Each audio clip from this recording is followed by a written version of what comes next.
Senator from Kentucky. I ask unanimous consent that we end the quorum call. Without objection. I rise today to discuss gas prices. Gas prices have doubled under this president. So today this body will consider new legislation which the other side, I assume, thinks will make the situation better. But the other side's solution is to raise taxes on oil companies. Raise taxes by $25 billion. Any of you who have a business know that when you raise taxes on a business, it's simply a cost to doing business. When your costs increase for making your product, what do? You charge your consumer more. So I'm not sure what person's advising the other side, but I don't quite understand how raising $25 billion worth of cost on the oil industry is going to help gas prices. In fact, I think it's going to send gas prices even higher.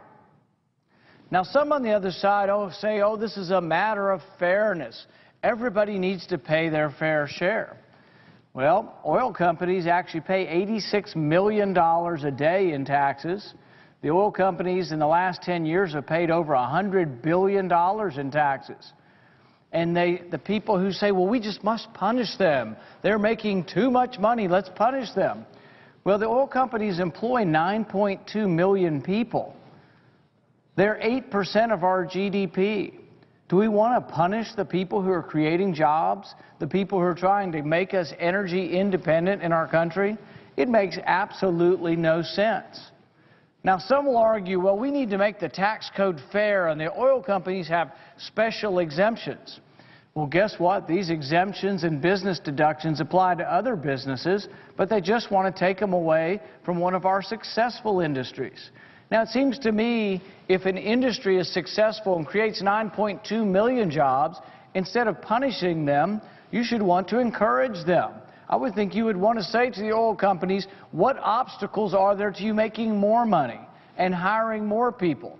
Instead, they say, no, we must punish them. We must tax them more to make things fair. Well, the thing is this whole debate about fairness is so misguided and gotten out of hand. The rich in our society do pay the vast majority of our taxes. Do not let them tell you otherwise. Those who make over $200,000 a year pay 70% of the income tax. Those who make more than $70,000 a year pay about 96% of the income tax. 47% of our public don't pay an income tax. So those who are saying the rich are not paying their fair share are trying to use envy and class warfare to get you stirred up, but it makes absolutely no sense. We as a society need to glorify those who make a profit and those who employ people. We need to encourage more business in this country. And the oil company employs 9.2 million people. We don't need to heap punishment on them. We need to give them encouragement to employ more people. I will have two amendments to this bill that I think would actually make it better. While the president talks about people not paying their fair share, he's actually giving more than their fair share to his friends. I don't think the government should be used as a loan agency to give money to your contributors. This is unseemly. The conflict of interest is, I think, undeniable. We have companies like Solyndra. This is a company that received $500 million of your money and went bankrupt. Just so happens that the owner of the company is the 20th richest man in the United States and a big donor of the president.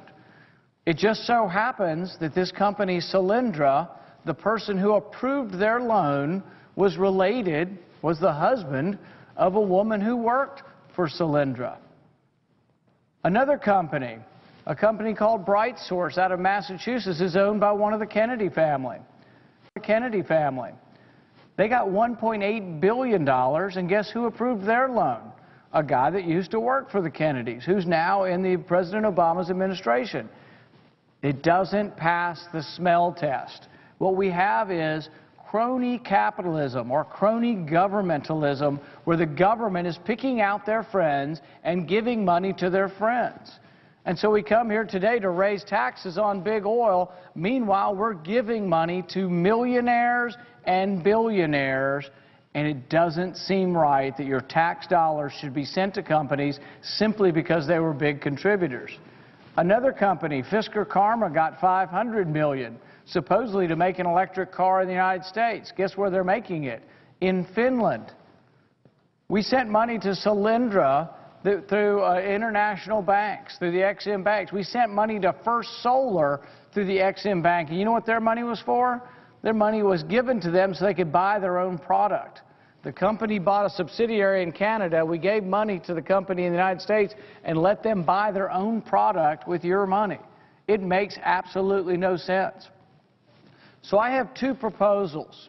One amendment to this bill would say, look, if you think that some companies are getting unfair deductions, let's get rid of all deductions. Let's just have a flat tax. Let's make the corporate income tax 17%. Currently, it's 35%. See, if you want to encourage business and you want to encourage employment, you lower taxes. You don't raise taxes. Canada has an income tax for their corporations of 17%. Most of Europe is in the low 20s, and we're at 35%. We wonder why we can't get business started in this country.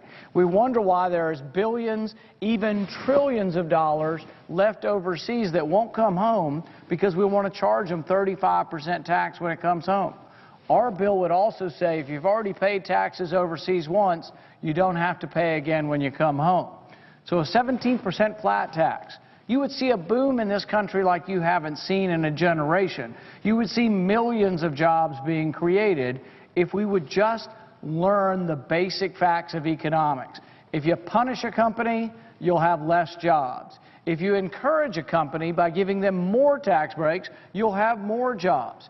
Taxes are a cost. If this bill passes, not only will your gas prices continue to rise, they've already doubled, but you'll see your gas prices going through the roof. But then again, there are people in this administration who don't even drive a car. They don't understand the price of gas because they don't have to drive a car. Someone picks them up in a limousine. The thing is, they need to go to the pump. They need to see how much we're spending on gas. They need to see what they're doing to this country and what they're doing to the job market.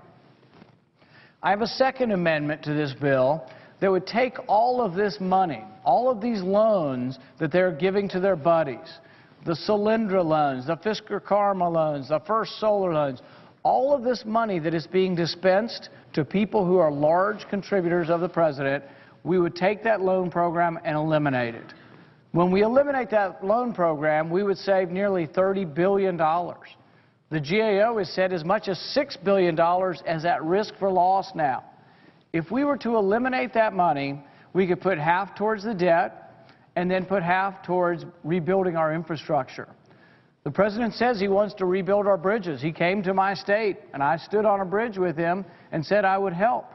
But the way you help is by not passing out dollars to your friends that are being lost by the billions of dollars. You can't simply create the money. Let's find the money. And so I propose to end the Department of Energy loans and take that money, put half of it against the debt, and put half of that into repairing and replacing our bridges. This is how government should work. You should pick priorities. There is not an unlimited amount of money. So let's take it from an area where it's prone to corruption and where it is prone to a conflict of interest, these alternative energy loans that seem to be going mostly to the president's friends and political campaign contributors. Let's take that money and put it to repair the bridges and to pay down the debt. This is what responsible government should do. But what we are doing in this body, what will happen in the next 24 hours as we discuss this bill is, and everybody in America needs to be very clear about this, when you go to the gas pump and you pay more every day for gasoline, you need to realize where the responsibility lies. The responsibility lies with those who are running up the debt, and as we pay for the debt, we print new money. We print new money. So your gas prices rising means that the value of your dollar is shrinking. That's why your prices are rising. You need to realize who is to blame for your gas prices. It's those who are running up the debt. But you also have to realize that it's even worse than that. It's not just the running up of the debt. You have to realize that these people today now want to add $25 billion to the gas prices.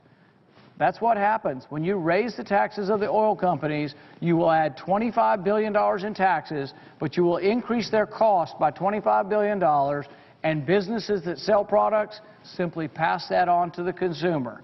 So what we're here about, and they should retitle their bill, is we are willing to, by this legislation, increase gas prices. Should be called the bill to raise your gas prices. So what I would ask this body to do is to consider two amendments that would actually lower the debt and take money away from crony capitalism, and another one that would reform the tax code to eliminate deductions and discrepancies within the tax code, but to do it by lowering the tax rate, flattening the tax rate, and allowing business to succeed in our country. It gets down to who do you want to represent you in Washington, D.C. Do you want a party that basically wants to punish business, those who are creating jobs, or do you want a party that wants to encourage business? We're in the midst of a great recession. Until we understand this fundamental fact, we're not going to recover as a nation. Thank you, Mr. President. I yield back the remainder of my time.